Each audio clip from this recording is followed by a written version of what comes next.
ഒരിക്കൽ ഒരു സഹാബി റബ്ദ എന്ന സ്ഥലത്ത് വെച്ച് അബൂദറിനെ കാണുകയുണ്ടായി. അദ്ദേഹം ഒരു പുതുവസ്ത്രം ധരിച്ചിട്ടുണ്ട്.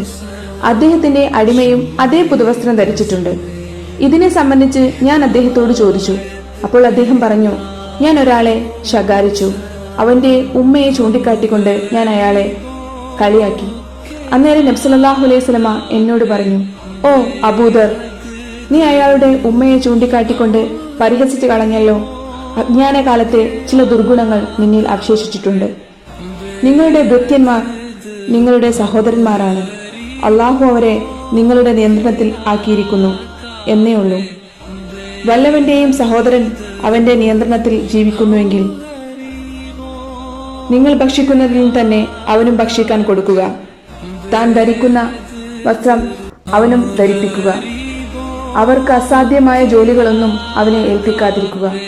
വിഷമമേറിയ എന്തെങ്കിലും ജോലി അവനെ ഏൽപ്പിക്കുന്നുവെങ്കിൽ നിങ്ങൾ അവനെ സഹായിക്കണം എന്ന് നബി സല്ലല്ലാഹു അലൈഹി വസല്ലം തങ്ങൾ പറഞ്ഞിട്ടുണ്ട്.